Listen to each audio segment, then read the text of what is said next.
আজকে আমি শেয়ার করব পনিরের একটা খুবই দুর্দান্ত দারুণ স্বাদের একটা রেসিপি, যেটা হলো পালক পনির।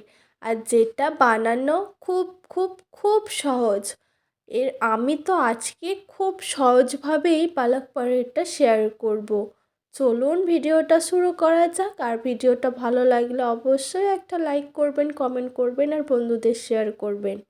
প্রথমেই পালং শাকগুলো কেটে ধুয়ে সিদ্ধ করে নিলাম। সিদ্ধ করার পর আবারও ঠান্ডা জলের মধ্যে পালং শাকটা দিয়ে দিলাম। পালং শাকটা একটু চেপে চেপে জল বার করে মিক্সিং জারের মধ্যে দিয়ে দিলাম। সঙ্গে দিয়ে দিলাম কাজু বাদাম, একটু লেবুর রস, কাঁচা লঙ্কা আর একটু লবণ দিয়ে একটা পেস্ট বানিয়ে নিলাম। অপর দিকে পনিরগুলো কেটে নিলাম। ঠিক এইভাবেই পিস পিস করে কেটে নিলাম। লবণ মিশিয়ে পনিরগুলো অল্প তেলের মধ্যে হালকাভাবে ভেজে নেব। ভাজার সময় খুন্তিটা একটু হালকাভাবেই নাড়তে হবে, না হলে ভেঙে যাবে। এরপর রান্না করার পালা। তেল দিয়ে দিলাম, তেলের মধ্যে দিয়ে দিলাম কাঁচা জিরা আর শুকনো লঙ্কা, দিয়ে দিলাম কুচানো পেঁয়াজ। পেঁয়াজটা ডিপ ফ্রাই করলে চলবে না।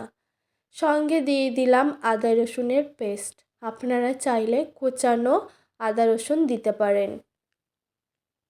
আদা রসুনটা একটু কিছুক্ষণ রান্না করে নেওয়ার পরে দিয়ে দিতে হবে পেস্ট করে রাখা পালং শাকটা।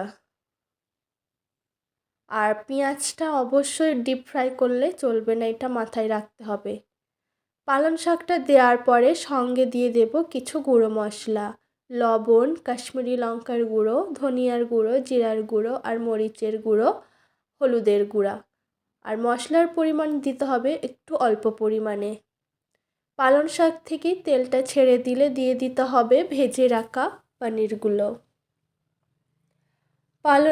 পালং শাক আর পনিরটা ভালো করে মিশিয়ে নেওয়ার পরে আমি মিক্সিং জারটা ধুয়ে অল্প পরিমাণে জল অ্যাড করব এখানে। বেশি পরিমাণে জল দেব না, খুবই অল্প পরিমাণে ঠিক এমনই জল দেব।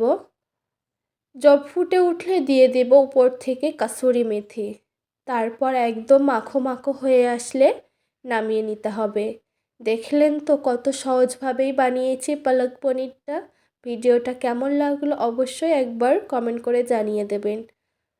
ভালো থাকবেন, সুস্থ থাকবেন। আবারও দেখা হবে নতুন একটা ভিডিওতে। বাই।